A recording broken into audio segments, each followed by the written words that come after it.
تو ایک ہے خلقت مصطفیٰ اور ایک ہے ولادت مصطفیٰ.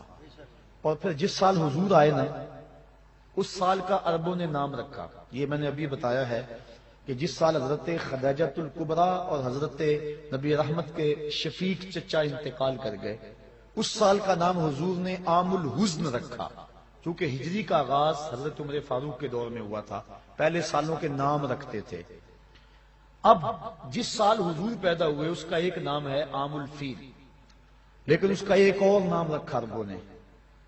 کیا نام رکھا؟ سنۃ الفرح والابتہاج. اس کا معنی ہے خوشیوں اور چاؤں کا سال. کیا نام ہے؟ خوشیوں اور چاؤں کا سال. کیوں رکھا یہ نام؟ اس لیے انہیں تو نہیں پتا تھا کہ حضور آئے. حضور کی ولادت کا تو پتا تھا، لیکن یہ نہیں پتا کہ یہ نبی ہیں. اور جنہوں نے رکھا وہ امتی نہیں تھے، ماننے والے نہیں تھے. پھر کیوں رکھا انہوں نے اس نام کا؟ اگر میں کہوں آج چاہ کا دن ہے، خوشی کا دن ہے، تو یہ ہے کیونکہ میں آقا کو مانتا ہوں.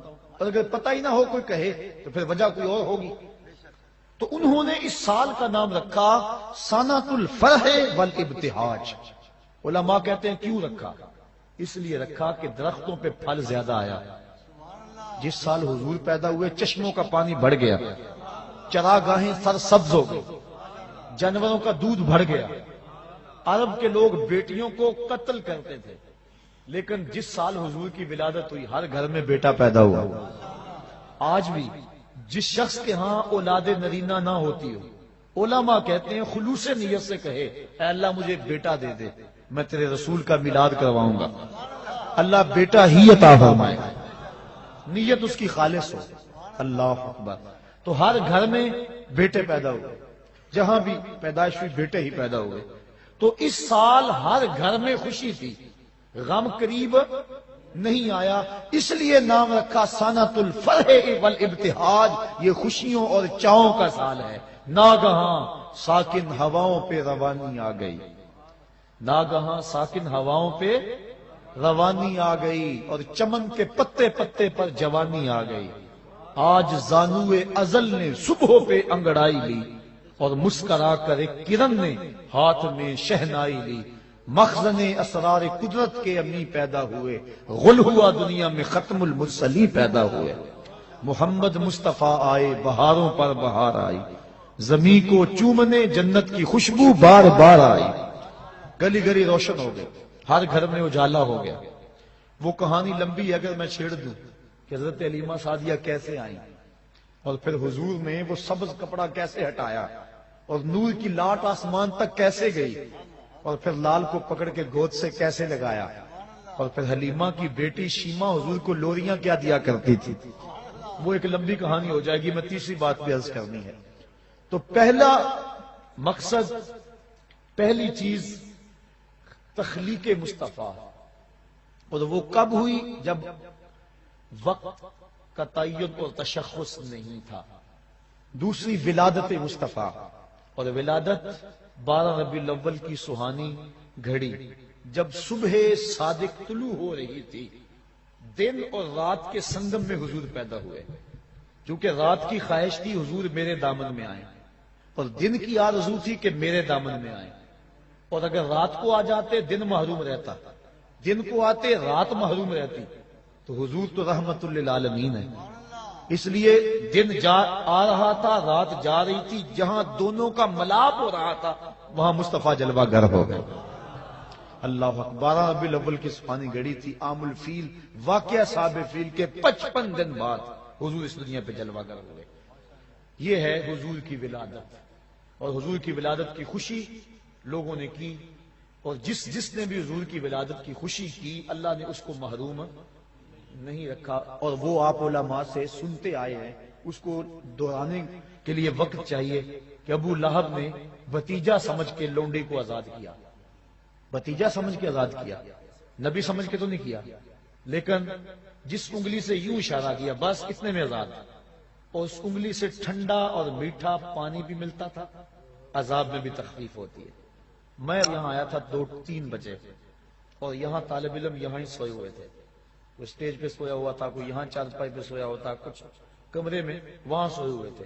اور میں نے اپنے ساتھیوں کو، طالب علموں کو کہا تھا کہ یہ جو کسی شخص سے، کسی مزدور سے، کسی ملازم سے یہ صفائی نہیں کرانی. یہاں آپ بیٹھے ہوئے ہیں، یہ میرے طالب علموں نے، میرے پیر بھائیوں نے اپنے ہاتھوں سے جگہ صاف کی ہے. اور اس وقت میری کیفیت میں ایک وجد تھا، اور میں دل میں سوچ رہا تھا جس نے انگلی ہلائی اللہ اس کو شہد دیتا ہے، اور جو شام سے رات 3 بجے تک مانجا پھیرتا رہا، ذرا تصور تو کرو مالک اس کو کیا عطا فرمائے گا. تو حضور کے آنے پر جو خوشی کرے، بلکہ نبی کے ساتھ جو بھی محبت کرے، اللہ اس محبت کو ضائع نہیں کرتا. علماء نے لکھا ہے جس دائی نے حضور کو دودھ پلایا، اللہ نے بعد میں اس کو ایمان دے دیا. اللہ اکبر. جس نے بھی جس نبی کے ساتھ کوئی محبت کا اظہار کیا، اس کو ضرور صلہ ملا. دیکھو ابو جہل، ابو لہب، اس نے گو مخالفت کی، لیکن چونکہ ولادت کے آنے کی خوشی اس کو ہوئی اور بھتیجا سمجھ کے خوشی کی، اللہ نے پھر بھی محروم. امام ابو شامہ کہتے ہیں جو بھتیجا سمجھ کے خوشی کرے خدا اسے محروم نہیں رکھتا، اور جو نبیوں کا سردار سمجھ کے خوشیاں منائے. سادی کا قلم تڑپا، وہ کہتے ہیں دوستاں را کجا کنی محروم، تو کے بعد دشمنہ نظر داری. جب تو دشمنوں کو اتنا دیتا ہے تو یاروں کو کتنا دے گا، پیاروں کو کتنا دے گا. اور علماء نے اس بات کی تصریح کی ہے، اور میں مثال آپ کو قرآن مجید سے پیش کر سکتا ہوں کہ جب صندوق کھولا دریائے نیل کی موجوں سے پکڑ کے، تو فرعون کی بیوی جس کا نام آسیہ تھا، اولاد کی دولت سے محروم تھی، اس نے جب صندوق کے اندر ایک مسکراتا ہوا بچہ پایا. اللہ کا ہر نبی خوبصورت ہوا ہے، کوئی نبی بدصورت نہیں ہوا، ہر نبی سونا ہے، ہر نبی خوبصورت ہوا ہے. جب دیکھا تو بے ساختہ پکار اٹھی، یہ بچہ تو میری آنکھوں کی ٹھنڈک ہے. فرعون بھی پاس کھڑا تھا، اس کو توفیق نہ ہوئی.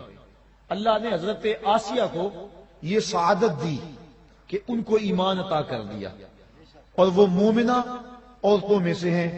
بلکہ ان کو یہ اعزاز بھی ملے گا قیامت کے دن، سیدہ مریم بھی اور حضرت سیدہ آسیہ سلام اللہ علیہما، یہ دونوں خواتین قیامت کے دن جنت میں میرے رسول اللہ کے نکاح میں آئیں گی. ان کو یہ بھی اعزاز، دوسرا اعزاز یہ بھی ملا. تو انہوں نے کہا کہ یہ میری آنکھوں کی ٹھنڈک ہے. اللہ تعالیٰ نے ان کو بعد میں ایمان دے دیا. علماء کہتے ہیں، مفسرین کہتے ہیں، اگر فرعون بھی کہہ دیتا کہ ہاں میری بھی آنکھوں کی ٹھنڈک ہے، خدا یہ نہ دیکھتا کہ اس نے خدائی کا دعویٰ کیا ہے، وہ یہ دیکھتا اس نے میرے نبی سے پیار کیا ہے، اللہ اس کو بھی ایمان عطا کر دیتا. اور ایک واقعہ میں سیرت کا آپ کے سامنے رکھ کے اپنی بات کو آگے بڑھاؤں. ہندوستان میں صرف ایک صحابی ہوا ہے، اور اس کا نام ہے رتن. واقعہ اس طرح ہوا، رتن تاجر تھا اور تجارت کی غرض سے حجاز گیا، حجاز مقدس. وہاں جب پہنچا تو حرم کے قریب ایک گہری کھائی تھی، اس کے پار کچھ بچے لگے ہوئے تھے. ایک بچہ عمر میں چھوٹا ہونے کی وجہ سے کھائی کے اس سمت ہی انتظار میں تھا کہ میں کھائی کو کیسے عبور کروں. رتن نے یہ سوچا کہ بچہ چھوٹا ہے، گزرنے کی طاقت نہیں رکھتا، اس کو اٹھایا گود میں اور کھائی سے پار لگا دیا. اس بچے نے اپنے عربی لہجے میں کہا جزاک اللہ تعالی. ایسی مٹھاس تھی لفظوں میں کہ شہد میں بھی اتنی مٹھاس نہیں ہوتی. اللہ اکبر. رتن ساری زندگی ان لفظوں کو نہیں بھول سکا. اس نے جو جملے کہے تھے، اس نے جس لہجے میں بات کی تھی. خیر وقت گزر گیا، تجارت چھوڑ کے اپنے گھر بیٹھ گیا. ایک دن مکان کی چھت پہ لیٹا ہوا ہے رتن. اس نے کیا دیکھا کہ جو آسمان کا چاند ہے وہ 2 ٹکڑے ہو گیا اور زمین پہ آ گیا. گھبرا کہ شاید قیامت آ گئی ہے. تھوڑی دیر کے بعد پھر کیا دیکھا، چاند دوبارہ جا کے اپنی جگہ پہ جڑ گیا. پریشان تھا، یہ کیا ہوا؟ یہ منظر اس نے ہندوستان میں دیکھا. کچھ عرصے کے بعد عرب سے کچھ تاجر جو یہاں عرب گئے ہوئے تھے واپس پلٹے. انہوں نے کہانی سنائی کہ مکے میں ایک چاند چڑھا ہے جس نے چاند کو قدموں میں بلایا ہے. انہوں نے ساری کہانی سنائی. رتن کے دل میں شوق پیدا ہوا، اس کی زیارت کر کے آؤں، اور وہ نبی ہے اس پر ایمان لاؤں. گھر سے چلا، سفر کرتا کرتا پہنچا سین حرم میں. جب داخل ہوا، حضور صحابہ کے ساتھ سین حرم میں بیٹھے ہوئے تھے.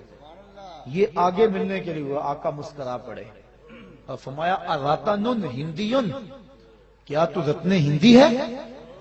قال نعم، عرض کی حضور ہاں میں رتن ہندی ہوں، لیکن آپ کو کس نے بتایا ہے؟ کہا جس رب نے مجھے نبی بنایا ہے۔ اب اگلی بات سنیے، اب رتن کہنا چاہ رہا تھا کہ میں ایمان لانا چاہتا ہوں، آپ کا کریم نے فرمایا قریب آجا، میں تیرے لیے بیٹھا ہوں۔ تجھے یاد نہیں بچپن میں ایک بچے کو تو نے کھائی سے پار لگایا تھا، وہ بچہ اب تیرے سامنے موجود ہے، اور تو نے مجھ کو اس کھائی سے پار لگایا تھا، آج میں کلمہ پڑھا کے تجھے جہنم کی کھائی سے پار لگانا چاہتا ہوں۔ ایمان کی دولت سے مال ہوا۔ نبی سے جو پیار کیا گیا ہے کبھی رائے گا؟ یہ جو کہتے ہیں سبحان اللہ، اگر آپ کو ٹھنڈ بھی لگ گئی نا سردی میں تو پھر بھی رائے گا نہیں جائے گا۔ اللہ اکبر، یہ نبی سے پیار ہے، یہ میرے سے نہیں ہے، بات ذہن میں رکھیں، یہ نبی سے پیار ہے، نبی سے محبت ہے، اور نبی کا نام سن کے ٹھنڈ پڑ جاتی ہے کلیجے کو۔ تو نبی سے کیا گیا پیار رائے گا نہیں جاتا۔ تو حضور کی ولادت پر جن لوگوں نے خوشی کی اللہ نے ان کو نوازا، جو خوشی کرتے ہیں ان کو اللہ نوازے گا، جو خوشی کریں گے اللہ ان کو بھی نوازے گا، کیونکہ اس کا قانون جو ہے وہ تمام کے لیے یکساں ہوتا ہے، جو ماضی میں حال میں اور استقبال میں ایک جیسا اس کا قوانین اس کے قانون ہوتے ہیں۔ تو پہلا خلقت مصطفیٰ، دوسری چیز ولادت مصطفیٰ۔ اور ولادت کی باتیں اتنی لمبی ہو رہی ہیں کہ اگلا مضمون جو ہے جو میں کہنا چاہ رہا ہوں اب اس کے لیے بڑا تھوڑا وقت میرے پاس موجود ہے، لیکن کچھ باتیں میں ضرور گوش گزار کروں گا۔ تیسرا کام، تیسری چیز ہے بعثت مصطفیٰ۔ حضور کو جب بحیثیت نبی مبعوث کیا گیا وہ ہے بعثت مصطفیٰ۔ یہ بھی ربیع الاول کا مہینہ تھا، وہ میں عرض کر چکا ہوں اجمالی خاکے میں، ربیع الاول شریف کا مہینہ تھا جب حضور علیہ الصلوۃ والسلام پہ جو ہے وہ وحی کے آثار ظاہر ہوئے، اور آقا کریم صلی اللہ علیہ وآلہ وسلم اپنی نبوت کا پھر اعلان کیا، اور حکم ہوا کہ جو قریبی رشتہ دار ہیں پہلے ان کو ڈراؤ، ان کو بلاؤ۔ حضور نے اپنے قریبی رشتہ داروں کو بلایا۔ حضرت علی المرتضی رضی اللہ تعالی عنہ اسلام کی دولت سے جب مالا مال ہو گئے، حضرت سیدنا صدیق اکبر رضی اللہ تعالیٰ عنہ مالا مال ہو گئے، یہ قریبی لوگ تھے، حضور ان کو دعوت دین دی۔ پھر کیا ہوا کہ ایک دن پھر دعوت عام کی، سارے قریش کو بلایا، بنو ہاشم کے لوگوں کو بلایا، اور بلا کے ان کو دعوت دینا چاہی حضور نے۔ ان کے لیے کھانے کا اہتمام کیا، لنگر کا، انہوں نے لنگر کھایا، کھانا کھایا اور بات سنے بغیر چلے گئے۔ حضور نے اگلے دن پھر حضرت علی سے کہا کہ تم دوبارہ دعوت کرو۔ حضور کل تو کھانا کھا کے چلے گئے تھے، کہا اب کھانا بعد میں رکھیں گے، پہلے اپنی سنائیں گے۔ کبھی ایسا ہوتا ہے نا، جو کچے لوگ ہوتے ہیں ان کے لیے لنگر بعد میں رکھا جاتا ہے، اور جو پکے ہوتے ہیں ان کو چاہے شام کو کھلا لو وہ ساری رات نہیں جاتے، کیونکہ وہ لنگر کھانے کے لیے نہیں آئے، وہ نبی کے میلاد کا لنگر لینے کے لیے آئے ہوتے ہیں۔ تو فرمایا ان کو لنگر بعد میں آج دیں گے، کیونکہ کچے تھے نا، بلکہ کافر تھے۔ آقا کریم نے ان کو بٹھایا اور بتایا، پیغام سنایا کہ میں اللہ کی طرف سے نبی بن کے آیا ہوں، ہے کوئی اس مجمع میں جو میری مدد کرے، میری نصرت و اعانت کرے؟ تو سب خاموش تھے۔ پھر اس کے بعد حضور نے پھر کہا، پھر سب خاموش تھے، پھر کہا، پھر سب خاموش تھے۔ تاریخ بتاتی ہے ایک بچہ تھا اس مجلس میں جس نے جو قمیض پہنی ہوئی تھی اس کی 2 جیبیں تھیں، اور ایک سے کھجوریں نکال کے کھاتا، دوسرے میں گٹلیاں رکھتا، اور اس نے اتنے زور سے اپنے بازو اونچے کیے کہ قمیض پھٹ گئی، اور اس نے کہا اس بھرے مجمع میں میں اعلان کرتا ہوں اس نبی پہ جان و دل قربان کرتا ہوں۔ پھر خیبر کا مارکا ہو یا بدر کا مارکا، احد کی لڑائی ہو یا حنین کی لڑائی، اس بچے نے، وہ بچہ، اللہ اکبر، اس بچے سے پھر کوئی کافر نہیں بچا، اس نے پھر حد کر دی، پھر اس کے ہاتھ میں ذوالفقار لہراتی رہی، پھر اس کے بچوں نے آگے نبی کے دین کو بچایا، نبی کے دین کے لیے اس کے بچوں نے اپنے بچے وار دیے، اور پھر اللہ اکبر یہ سلسلہ چلتا رہا۔ صاحبو، نبی علیہ السلام کی بعثت کے اعلان کے بعد جس نے بھی حضور علیہ الصلوۃ والسلام کی اعانت کی، مدد کی، حضور علیہ الصلوۃ والسلام کے اس کاز اور اس مشن کے لیے اپنا آپ پیش کیا، بتاؤ اللہ اس کو کتنا ثواب دے گا؟ جو صرف آنے کی خوشی کرتا ہے اللہ اسے محروم نہیں رکھتا، تو جس مقصد کے لیے نبی آئے ہیں، جو اس مقصد کے لیے جان لڑا دیتا ہے اور اپنے شب و روز اس مقصد کے لیے گزارتا ہے، تو اس کو اللہ کیا عطا فرمائے گا؟ میرے پاس لفظ نہیں ہے کہ میں الفاظ کے قالب میں اس مرتبے کو بیان کر سکوں جو حضور کے دین کے کام کرنے والوں کو اللہ عطا کرتا ہے۔ علم کے حوالے سے یہ ایک دین کی خدمت کا ایک پہلو ہے۔ آپ نے سنا کہ علماء کے قدموں کے قدموں تلے فرشتے پر بچھاتے ہیں اور ایک ایک حرف پہ ان کو کتنا کتنا ثواب ملتا ہے۔ یہ ایک شعبہ ہے، ایک کام ہے، دین کے کئی شعبہ جات ہیں، جو صرف علم حاصل کرے اس کو اتنا کچھ ملتا ہے۔ اور عالم کی فضیلت یہاں تک بیان کر دی گئی، من صافح عالما فکأنما صافحنی، فرمایا جس نے کسی عالم دین کے ساتھ مصافحہ کیا وہ ایسا ہے جس طرح اس نے میرے ساتھ مصافحہ کیا۔ یہ چھوٹا اعزاز تو نہیں ہے، بہت بڑا اعزاز ہے۔ یہ علم کی وجہ سے اس کو اعزاز ملا، صرف ایک شعبے پہ، اور جو دین کے ہر شعبے میں کام کرے، جو دین کے فروغ کے لیے، دین کے احیاء کے لیے، دین کو گھر گھر پہنچانے کے لیے کام کرے، اس کو جو مالک اجر دے گا۔ اور پھر اس دور میں ہمارے بزرگ کہتے ہیں کہ جب کام زیادہ ہو اور مزدور تھوڑے ہوں، ایک کیفیت یہ ہوتی ہے، اور کبھی ہوتا ہے کہ کام کے دن نہیں ہوتے لیکن مزدور زیادہ ہوتے ہیں۔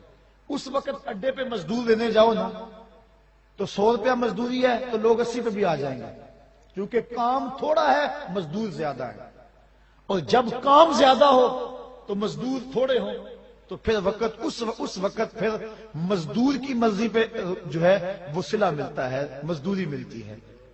آج کام زیادہ ہے، مزدور تھوڑے ہیں۔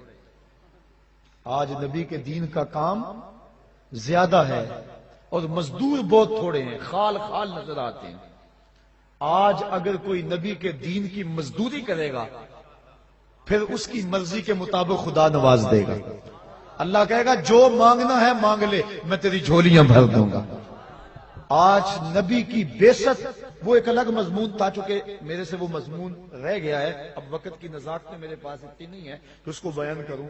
آخری چند باتیں آپ کے سامنے رکھنا چاہوں گا۔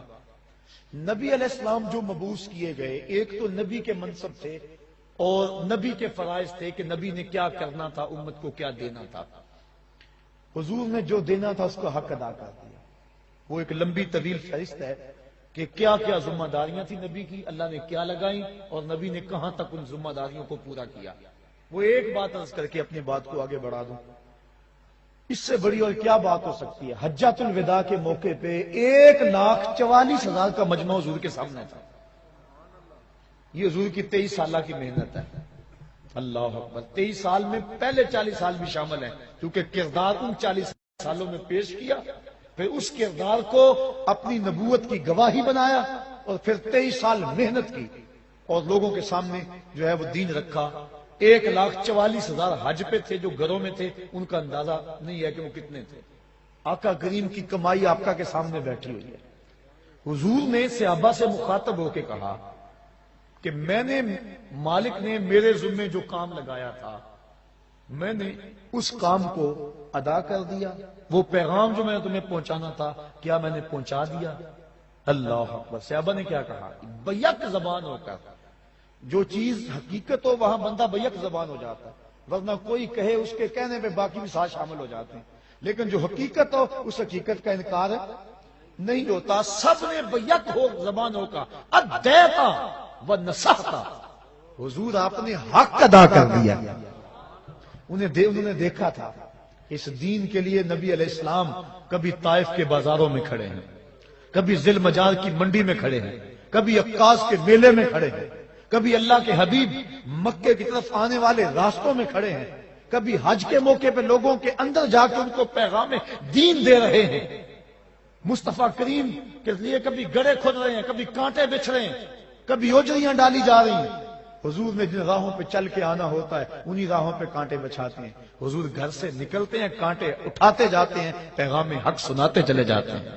کوئی لاؤ تو صحیح ایسا، لاؤڈ سپیکر صحیح نہ ہو تو میں تقریر مختصر کر دوں، مجمع تھوڑا ہو تو میں بگڑ جاؤں، لوگ سبحان اللہ نہ کہے تو میں ناراض ہو جاؤں، مجھے تقریر کے بعد نظر نہ ملے، نیاز نہ ملے، نذرانہ نہ ملے، دوبارہ وہاں کا رخ نہ کروں، مجھے کھانا نہ صحیح طرح دے، میں ان کے 100 عیب گنواؤں، یہ میرا اشتہار پہ نام چھوٹا آئے تو میں گلی گلی جو ہے ان کی تضحیق کروں کہ انہوں نے میری تذلیل کی ہے۔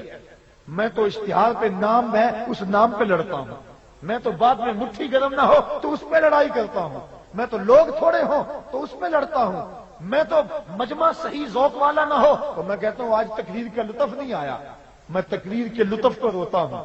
نبی کانٹوں بچھے ہوئے کانٹوں میں کھڑا ہو کے تبلیغ کرتا ہے، تو کیوں نہ کہتے ادیتا ونصحتا، حضور آپ نے حق ادا کر دیا۔ پھر پوچھا دوبارہ، کہا میرے مالک نے میرے ذمہ جو کام لگایا تھا بتاؤ میں نے وہ کام پورا کر دیا کہ نہیں کر دیا؟ پھر کہا ادیتا ونصحتا، آپ نے حق ادا کر دیا۔ اللہ اکبر۔ پھر پوچھا، اللہ اکبر۔ پھر کہا یہ صحابہ کہہ رہے ہیں، آج کا ایک مولوی جو گلی گلی جس کی کیسٹیں چلتی ہیں، آج وہ کہتا ہے کہ نبی تو جزیرۃ العرب سے باہر نہ نکلے۔ تبلیغی جماعت والوں تم پوری دنیا کے کونے کونے پہ جا رہے ہو، کیا بول رہے ہیں؟ سنو نبی کو، تم تو کافروں کو مشرک بناتے ہو، یہ نبی ہیں مصطفیٰ کریم کو سارے صحابہ 1.25 لاکھ لوگ کہہ رہے ہیں ادیتا ونصحتا، تو نے حق، آپ نے حق ادا کر دیا حضور۔ پھر آقا نے پوچھا تیسری مرتبہ، پھر یہی کہا۔ پھر مالک نے کہا میرے مالک، مصطفیٰ نے کہا میرے مالک دیکھ تیرے بندے کیا گواہی دے رہے ہیں، دیکھ تیرے بندے کیا گواہی دے رہے ہیں، دیکھ تیرے بندے کیا گواہی دے رہے ہیں۔ اور ساتھ ہی سورہ نصر اللہ والفتح ورأیت الناس يدخلون فی دین اللہ افواجا یا الیوم اکملت لکم دینکم، یہ آیت کریمہ اتری تو آقا کریم صلی اللہ علیہ وسلم پر یہ آیت اتری تو حضرت سیدنا صدیق اکبر پھوٹ پھوٹ کے رونے لگے، کہا کہ اب حضور علیہ الصلوۃ والسلام ہم سے رخصت ہوا جا رہے ہیں۔ اور آقا کریم نے پھر آخری جو خطبہ حجۃ الوداع کے موقع پہ جملے ارشاد فرمائے لوگوں میں تمہیں نماز کی وصیت کرتا ہوں، 2 کمزوروں کے بارے میں اللہ سے ڈراتا ہوں، ایک بیوی اور دوسرے غلاموں کے بارے میں۔ اور پھر حضور نے صحابہ سے مخاطب ہو کے کہا یہ جو پیغام میں نے تمہارے تک پہنچایا ہے اب اس کو آگے تم نے پہنچانا ہے، اپنی ذمہ داری میں پوری کر چکا، اب یہ ذمہ داری تمہارے کندھوں پہ آ گئی، اب تم اس کو پہنچاؤ آگے۔ پھر صحابہ نے پہنچانے کا انہوں نے بھی حق ادا کیا، تابعین نے بھی حق ادا کیا۔ ایک مجاہد گھوڑے کی باغ پکڑے ہوئے اللہ کے دین کی دعوت دیتا ہوا بڑھ رہا ہے، حتیٰ کہ دلدل آ گئی، آگے پانی آ گیا، اس نے گھوڑے کی باغ کو کھینچا اور آسمان کی طرف دیکھ کے کہا میرے مالک میرے تو جذبے جوان تھے، کیا کروں تیری زمین ہی ختم ہو گئی۔ انہوں نے حق ادا کر دیا، تبلیغ کا حق ادا کر دیا، دنیا کے کونے کونے پہ پہنچے، دی اذانیں کبھی یورپ کے کلیساؤں میں، کبھی افریقہ کے تپتے ہوئے صحراؤں میں، دشت و دشت دریا بھی نہ چھوڑے ہم نے، بحر ظلمات میں دوڑا دیے گھوڑے ہم نے۔ اس انداز کے ساتھ حضور علیہ الصلوۃ والسلام آگے بڑھے اور حضور کے غلام پھر بعد میں آگے بڑھے اور پھر غلاموں کے غلام آگے بڑھے کہ انہوں نے اس دین کو دنیا کے چپے چپے پہ پہنچا دیا۔ پھر وہ وقت بھی آیا کہ ہمارے عیاش حکمرانوں نے اس دین کو جس انداز سے لتاڑا اور دین کی قدریں جس انداز سے پامال کی، اور پھر ہمارا بیک گیئر لگ گیا، اور آج ہماری جو حالت ہے، آج ہمارا جو دکھڑا ہے وہ کسی سے مخفی نہیں ہے۔ آج ربیع الاول کی سہانی صبح ہے، ہم نے تجدید عہد کرنا ہے۔ نبی علیہ السلام کے جو فرائض تھے وہ تو حضور نے ادا کر دیے، ہماری جو ذمہ داریاں ہیں اور حضور کے جو حقوق ہیں، ایک والدین کے حقوق ہیں، ایک شیخ کے حقوق ہیں، ایک استاد کے حق ہیں، ایک رسول اللہ کے حق ہیں۔ رسول اللہ کے حق کیا ہیں؟ کہ حضور علیہ الصلوۃ والسلام پر ایمان لایا جائے۔ ایک حق حضور کا یہ ہے کہ حضور علیہ الصلوۃ والسلام پر ایمان لایا جائے اور حضور کی اتباع کی جائے۔ دوسرا حق حضور سے محبت اور عشق کیا جائے۔ اور تیسرا حق حضور کی تعظیم و توقیر کی جائے، اور چوتھا حق حضور پر کثرت سے درود پڑھا جائے اور حضور کی چوکھٹ پہ حاضری دی جائے۔ اب حضور پر ایمان لانا اور حضور کی اتباع کرنا، الحمدللہ ہم سب اہل ایمان ہیں، یہ اللہ کا شکر ہے۔ اتباع والا معاملہ کمزور ہے۔ آج ابھی مجھ سے قبل اسی اسٹیج پہ بات ہو رہی تھی کہ آج ہم نام تو حضور کا لیتے ہیں، لیکن شکل و صورت سے لے کر لباس تک، وضاقتہ سے لے کر اپنی عادات تک، اپنی شادی بیاہ کی تقریبات کی رسوم سے لے کر اپنی زندگی کے کاروبار کے ہر مرحلے تک ہم غیروں کے طریقوں کو، ان کے انداز کو اپنے گلے سے لگائے ہوئے ہیں۔ آج تجدید عہد کا دن ہے۔ میرے سامنے یہ جو ہزاروں لوگ موجود ہیں، میں کبھی کبھی تو ان حالات کو دیکھ کر مایوس ہو جاتا ہوں جو کچھ دنیا پہ ہو رہا ہے۔ اللہ کی رحمت سے مایوسی کفر ہے، یہ بات ذہن میں رکھیں، لیکن افراد سے مایوس بندہ ہو سکتا ہے، کبھی کبھی ہو جاتا ہے۔ اور وہ کیا، کسی شاعر نے کہا خون کے دل آنسو روتا ہے، اور میں وہ ایک شعر پڑھا کرتا ہوں فارسی کا جس کا مفہوم یہ ہے کہ جب بہار نہیں تھی، جب بہار تھی اس وقت ہم نہیں تھے، اور جب ہم ہیں تو بہار نہیں ہے، اور جب ہم نہیں ہوں گے پھر بہار آ جائے گی۔ ہم جب سے ہوش سنبھالا ہے مسلم امہ اذیت سے گزر رہی ہے، اور کبھی کبھی یہ دکھڑا زبان پہ آ جاتا ہے، مرا اے کاش کے مادر نہ زادے، کاش کہ مجھے ماں جنم نہ دیتی۔ اور یہ دکھڑے، یہ مصیبتیں اپنی آنکھوں سے جو دیکھ رہے ہیں، سقوط کابل بھی ہم نے اپنی آنکھوں سے دیکھا، اور سقوط بغداد بھی ہم نے اپنی آنکھوں سے دیکھا۔ کشمیر میں لٹتی ہوئی عزتیں اور پامال ہوتی ہوئی عصمتیں، یہ روز کی کہانیاں ہمارے کان سنتے ہیں۔ فلوجہ کی گلیوں میں جو کچھ ہوا وہ بھی کسی سے مخفی نہیں ہے۔ سامرا کے اوپر جو قیامت توڑی گئی وہ بھی کسی سے مخفی نہیں ہے۔ نصف صدی سے فلسطین کے اندر جو خون کی ہولی کھیلی جا رہی ہے اور جو مسلمانوں کو اذیت کا شکار کیا گیا ہے وہ بھی ہمارے کلیجے چیر رہا ہے۔ تو انسان کئی دفعہ پریشان ہو جاتا ہے کہ میں کیا کروں، میں کر بھی کیا سکتا ہوں۔ مختصر سا قافلہ ہے میرے پاس، لاکھوں نہیں، ہزاروں نہیں، صرف سینکڑوں لوگ ہیں، لیکن پھر جب میں اپنے محبت کرنے والوں اور ان کی پگڑی کے ایک ایک تار میں وفاؤں کے بندھن دیکھتا ہوں تو میری مایوسی ختم ہو جاتی ہے۔ میں کہتا ہوں ہم کیوں یہ کہیں کہ مرا اے کاش کے مادر نہ زادے، ہم بے شک تھوڑے ہیں، میرے ملنے والے بے شک کم ہیں، لیکن ہیں با وفا، ہیں محبت والے۔ ان کی دستار کے ایک ایک پیچ میں محبتوں کی کہانیاں ہیں، اور میں کہتا ہوں ہم میدان میں آئیں گے، بحر و بر میں گونجیں گے، اور ہم تھوڑے بھی ہو کر ایک وقت آئے گا ظلم کی آنکھوں میں آنکھیں ڈال کے بات کریں گے، اور ایک وقت آئے گا کہ اس دین کی سربلندی کے لیے مصطفی فقیروں کا ایک کردار ہوگا۔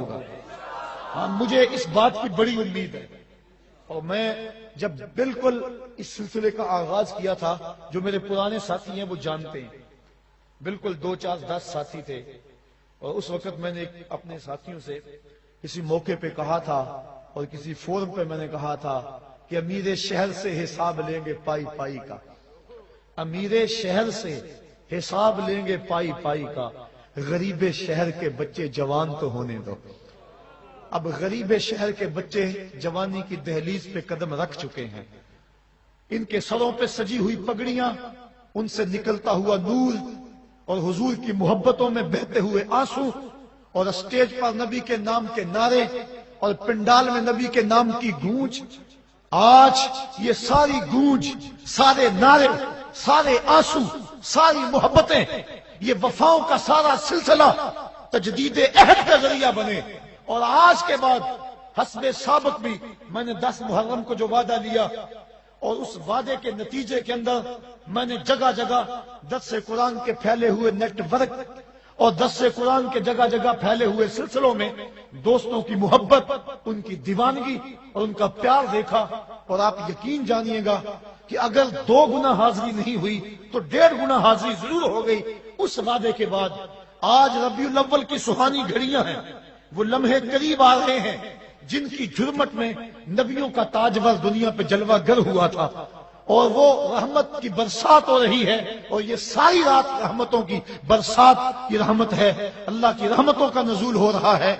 آپ ہزاروں لوگ میرے سامنے موجود ہیں، اور یہ اجنبی لوگ نہیں ہیں، یہ وہ لوگ ہیں جو میرے ساتھ محبتوں کا سلسلہ اس لیے رکھتے ہیں کہ میرا تعلق قرآن سے ہے اور صحابہ قرآن سے ہے۔ گلی گلی قرآن کو اپنے سر پہ اٹھائے گھومتا ہوں، اور قرآن کا پیغام لے کر گلی گلی جاتا ہوں۔ 10 محرم کو ایک وعدہ لیا تھا، اور پورے زور سے آپ نے اس وعدے کا جواب دیا، اور لوگوں نے اس وعدے پہ لبیک کہا، اور اس کا عملی اظہار بھی میں نے دیکھا۔ آج مصطفیٰ جان رحمت پہ چھم چھم برستی اس سہانی گھڑیوں کے حسین لمحوں کے اندر وہی وعدہ آپ سے دہرانا چاہتا ہوں۔ میرا ہر بار کوئی نیا وعدہ نہیں ہوتا، آج پھر وہی وعدہ ہے، اور یہ وعدہ آپ نے زبان سے نہیں، دل کی اتھاہ گہرائیوں سے کرنا ہے، اور زبان سے قوت سے اس وعدے کی پختگی پر مہر لگانی ہے، اور آپ کی یہ آواز ہوا کے دوش پہ گنبد خضرا کے مکین تک بھی پہنچ رہی ہے، اور مصطفیٰ کریم تمہارے اس منظر کو دیکھ رہے ہیں۔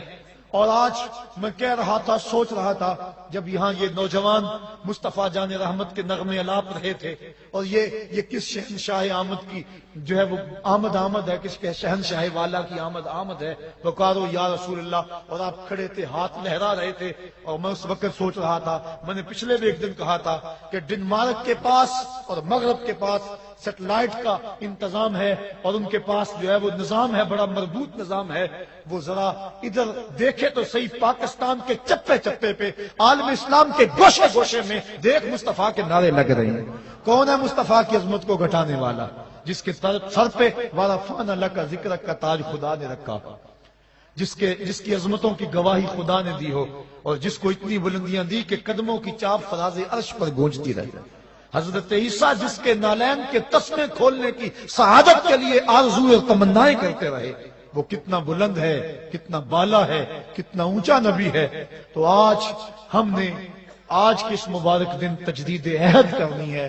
آج کے بعد ہم نے اللہ رسول سے وعدہ کرنا ہے، ہم جئیں گے تو اللہ کے لیے، ہم مریں گے تو دین کے لیے، اور زندگی کی آخری سانس تک رسول اللہ کے وفادار رہیں گے۔ یہ آج ہمارا تجدید عہد ہے۔